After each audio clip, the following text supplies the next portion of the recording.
If you've reached your 60s, let me ask you something. What if one of the healthiest foods in your kitchen isn't the problem, but the way you're eating it is? That's a mistake I've seen far too many older adults make. And today, it might save you from making the same one. I'm Dr. Sam Thompson. Before I retired, I spent more than 4 decades caring for older adults. During those years, I noticed something that rarely gets talked about. Many of my patients weren't getting into trouble because they ate unhealthy foods. They were getting into trouble because they assumed healthy foods always worked the same way, no matter how old they became. But after 60, our bodies begin to change. Kidney function may slow. Digestion becomes less efficient. Medications become part of everyday life. And suddenly, a food that supports one person's health may need a few simple adjustments for someone else. Today, I'd like to share 9 vegetables that I still encourage many older adults to enjoy, along with the small habits that can help you get the benefits while avoiding common mistakes. And I'd encourage you to stay with me until the end. The final vegetable surprises almost everyone because it's found in kitchens across America every single day. Let's begin with spinach. If I asked a room full of doctors and dietitians to name one of the healthiest vegetables on earth, spinach would almost certainly make the list. It's rich in vitamins, minerals, antioxidants, and fiber. For many people, it's an excellent addition to a healthy diet. That's why so many of my patients were surprised when I told them we needed to have a conversation about it. Not because spinach is unhealthy. Far from it. The real issue is that after the age of 60, our bodies don't always handle healthy foods the same way they did decades earlier. I remember sitting with a gentleman in his early 70s who proudly told me he had started eating a large spinach salad almost every evening because he'd read it was good for his heart. He was trying to do something positive for his health, and I genuinely admired that. But when we reviewed his medical history, I noticed he also had reduced kidney function and was taking calcium supplements every day. That changed the conversation. You see, spinach naturally contains compounds called oxalates. For most healthy adults, they aren't a major concern because the kidneys usually remove them without difficulty. But for some older adults, particularly those with kidney disease or a history of certain types of kidney stones, large amounts of spinach may not be the best choice. It doesn't mean spinach suddenly becomes dangerous. It simply means the right amount depends on your own health. Healthy eating after 60 isn't about finding one perfect food. It's about understanding what works best for your body. Now, the next vegetable surprises even more people. Not because of the vegetable itself, but because of a vitamin that can interact with medications millions of older adults take every single day. Next on the list is broccoli. And this is where many older adults become confused because broccoli is not the enemy. In fact, it remains one of the most nutritious vegetables you can put on your plate. It provides fiber, vitamin C, antioxidants, and compounds that may support heart and overall health. But there is one important detail that matters for some people after 60. Broccoli contains vitamin K. Your body needs vitamin K to help blood clot normally. That is a good thing. The concern comes when someone is taking a vitamin K antagonist blood thinner, such as warfarin. I remember one patient who was trying very hard to improve his diet. One week, he ate broccoli almost every day. The following week, he stopped eating it completely because he became bored with it. He believed he was simply changing his vegetables. But from the medication's point of view, his vitamin K intake had changed dramatically. And that is the part many people miss. For someone taking warfarin, the goal is usually not to eliminate broccoli. The goal is consistency. A steady, predictable amount is often easier for a healthcare provider to manage than eating a very large serving one day and none for the rest of the week. This distinction is important because not every blood thinner works the same way. Broccoli does not have the same vitamin K interaction with every medication people casually call a blood thinner. So please don't stop eating it or change your medicine based on a video. Instead, ask a very specific question at your next appointment. Does the amount of broccoli and leafy greens I eat matter with my medication? That one question can prevent a great deal of confusion. If your healthcare provider says broccoli is appropriate for you, enjoy it regularly and keep your portion. Now let's talk about something that almost nobody worries about: romaine lettuce. If you've ever told yourself, "I'll just have a light salad for dinner," you're certainly not alone. Many of my patients said exactly the same thing. They believed a bowl of lettuce before bed was one of the healthiest choices they could make. And for many people, it absolutely can be. But here's the question I often asked: what else is going on with your health? Are you drinking enough water during the day? Do you take medication for blood pressure? Are you taking a diuretic? Do you often wake up feeling thirsty? These questions matter much more after 60. As we grow older, our sense of thirst naturally becomes weaker. Many older adults don't realize they're mildly dehydrated until they begin feeling dizzy, tired, or lightheaded. I remember caring for a woman in her late 70s who insisted she was drinking plenty of water. When we looked more closely, she was drinking most of it in the morning and very little after dinner because she didn't want to wake up during the night. She also loved eating a large salad every evening. The salad wasn't the problem. Her hydration pattern was. When the body doesn't have enough fluid, blood naturally becomes more concentrated.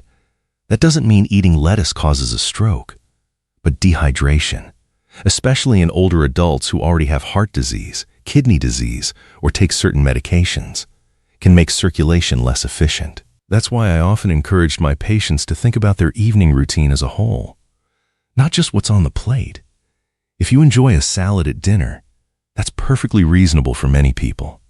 Just make sure you're staying hydrated throughout the day unless your doctor has asked you to limit fluids. And if you're taking medications that affect fluid balance or blood pressure, ask your healthcare provider whether you're eating. Let's move on to carrots. Most of us grew up hearing the same advice: eat your carrots. They're good for your eyes. And there's truth in that. Carrots are an excellent source of beta-carotene, which your body converts into vitamin A. This nutrient plays an important role in supporting vision, immune function, and healthy skin. So why would carrots appear on a list like this? The answer isn't because they're unhealthy. It's because sometimes we focus so much on one benefit that we forget the bigger picture. I remember a gentleman in his early 70s who proudly told me he drank 2 large glasses of carrot juice every single morning. He believed that if 1 carrot was healthy, 10 carrots had to be even better. It's an idea I've heard countless times, but nutrition doesn't usually work that way. When you juice carrots, you remove much of the fiber that helps slow digestion. What you're left with is a drink that can be much easier to consume in large amounts than whole carrots. For most healthy people, enjoying carrot juice occasionally isn't a problem. But if you have diabetes, prediabetes, or you're trying to manage your blood sugar, drinking large amounts of juice every day may not have the same effect as eating whole carrots. That's why I often encouraged my patients to think about the form of the food, not just the food itself. A whole carrot asks you to chew. It fills you up. It contains fiber. A large glass of juice can disappear in just a few minutes. Another thing worth remembering is that healthy vision depends on much more than vitamin A alone. Your eyes also rely on good circulation, blood sugar control, adequate sleep, and regular eye examinations. No single vegetable can replace those habits. So enjoy carrots, roast them, steam them, add them to soups, snack on them with hummus. Just don't assume that drinking more carrot juice automatically means healthier eyes. Balance almost always wins over extremes. Now, the next vegetable has been praised for decades because it's rich in natural nitrates that may support healthy circulation. But for some older adults, especially those with kidney disease, there are a few important things worth knowing before making it part of your daily routine. Let's move on to potatoes. This may be the most misunderstood vegetable on today's list. For years, I've heard people say things like, "Potatoes are bad for you." But the truth is much more interesting than that. A plain potato is not the problem. In fact, potatoes provide vitamin C, potassium, fiber, especially when you eat the skin, and carbohydrates that give your body energy. The problem usually begins long before the potato reaches your plate. I remember a couple who came to see me after the husband had been diagnosed with type 2 diabetes. His wife looked genuinely confused. She said, "Doctor, we don't eat junk food. We eat potatoes almost every day." When we talked about what those meals actually looked like, the picture became much clearer. French fries, hash browns, loaded mashed potatoes with butter, cream, cheese, and bacon. Sometimes potato chips while watching television in the evening. Those foods are very different from a simple baked or boiled potato. The vegetable hadn't changed. Everything around it had. That's an important lesson. A baked potato served with grilled chicken, vegetables, and a little olive oil is a very different meal from a large order of deep-fried fries with sugary soda. The way a food is prepared often matters just as much as the food itself. Portion size matters too. As we get older, our muscles naturally become less efficient at using glucose. Many older adults also become less physically active after retirement. That means eating very large portions of refined carbohydrates may cause blood sugar to rise more quickly than it did 20 or 30 years ago. It doesn't mean you can never enjoy potatoes again. Far from it. It simply means thinking about balance. Choose cooking methods like baking, boiling, or roasting instead of deep frying whenever possible. Keep portions reasonable, and try pairing potatoes with protein, healthy fats, and plenty of vegetables to create a meal that's more satisfying and better balanced. One of my favorite reminders for patients was this: don't judge a food by its reputation. Judge the entire meal sitting in front of you. That's where the real story begins. Now, the next vegetable has become incredibly popular in smoothies and health drinks. Many people call it one of the most powerful superfoods in the world. But for some older adults taking certain medications, there's one important conversation worth having before making it an everyday habit. Now let's talk about kale. For years, kale has been called one of the healthiest vegetables in the world. It's rich in fiber, vitamin C, antioxidants, and nutrients that support your immune system, bones, and overall health. So why is it on today's list? Not because kale is unhealthy, but because, like broccoli and spinach, it contains a significant amount of vitamin K. And for some older adults, that's an important detail. I remember a gentleman in his late 70s who proudly told me he'd started drinking a large green smoothie every morning. Inside that smoothie were kale, spinach, parsley, celery, and a few other leafy greens. He smiled and said, "Doctor, I figured if one healthy vegetable is good, 6 must be even better." His enthusiasm made me smile. But then I looked at his medication list. He had been taking warfarin for several years after developing atrial fibrillation. That's when we had an important conversation. You see, vitamin K plays an essential role in helping your blood clot normally. Warfarin works by affecting that process. If your intake of vitamin K changes dramatically from one week to the next, it can make managing that medication more difficult. That doesn't mean kale is dangerous. And it certainly doesn't mean everyone taking warfarin must avoid leafy greens.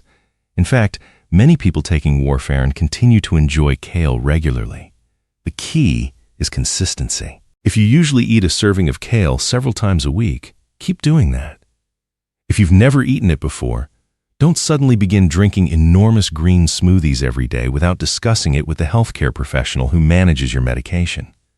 The same advice applies to many popular detox drinks you see online. Just because something is natural doesn't automatically mean it's the right choice for every person. Healthy eating isn't about copying someone else's routine. It's about understanding your own body, your own medications, and your own medical history. One thing I often reminded my patients was this: the healthiest diet is usually the one you can follow consistently, not the one built around the latest health trend.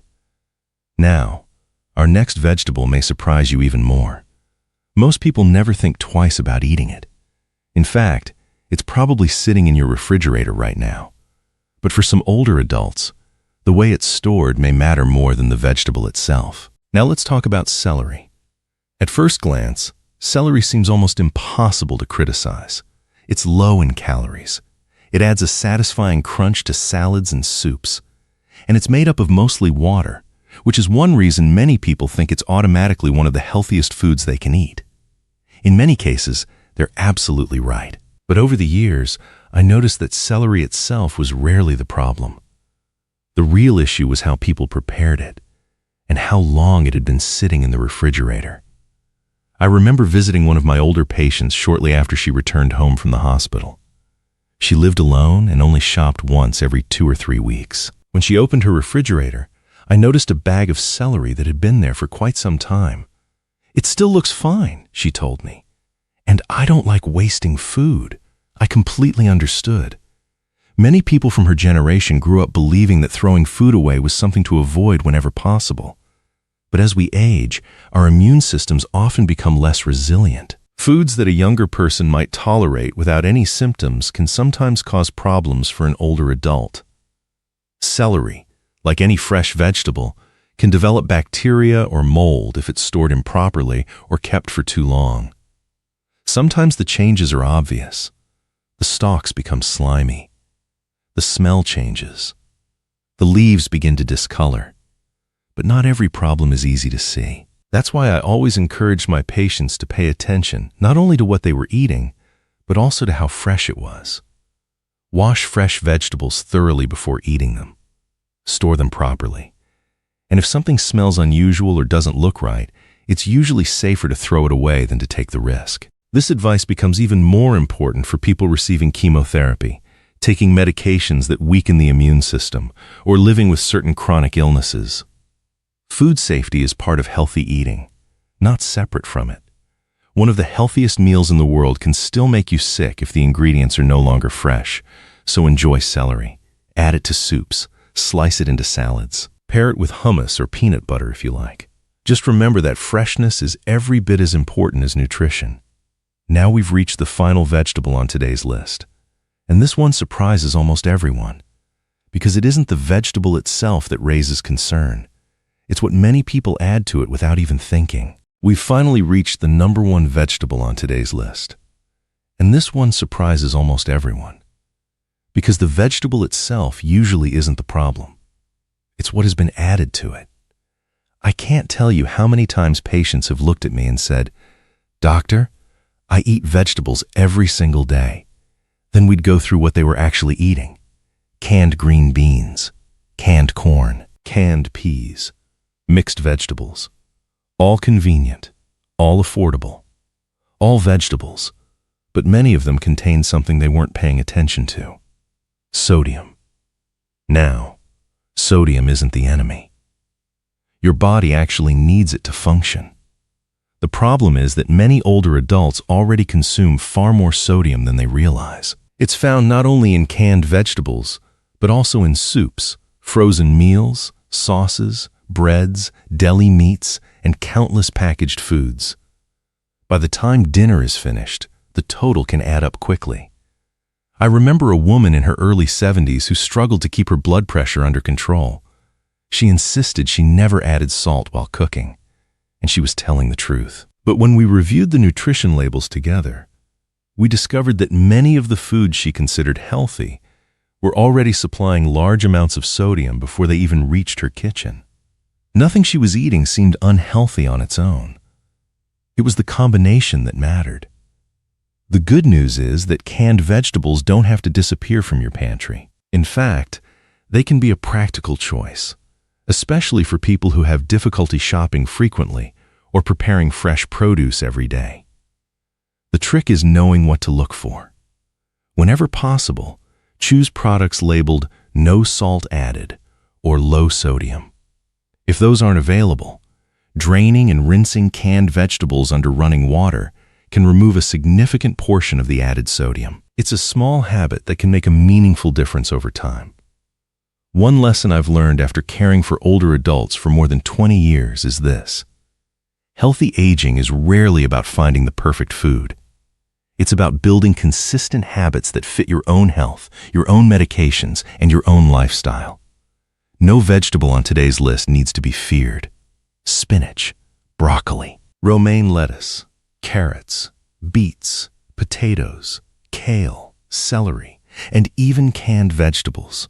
All of them can have a place in a healthy diet. The key is understanding when a little extra awareness can make them even better choices. If today's video helped you see these familiar foods in a new way, I'd love to hear from you. Which vegetable surprised you the most? Leave your answer in the comments below. Your experience may help someone else in our community. And if you enjoy practical, evidence-informed conversations about healthy aging, nutrition, and staying independent after 60, please subscribe and join us for the next video. Until then, take good care of yourself, and I'll see you next time. Before we finish, I'd like to share one resource that many viewers have found helpful. One of the questions I hear most often is, "Doctor, how do I know if I'm actually getting enough omega-3? The truth is, many people spend years taking fish oil supplements without ever knowing whether their omega-3 levels are where they should be. That's why I appreciate tools that provide objective information instead of guesswork. OmegaQuant offers a simple at-home blood test called the Omega-3 Index Test.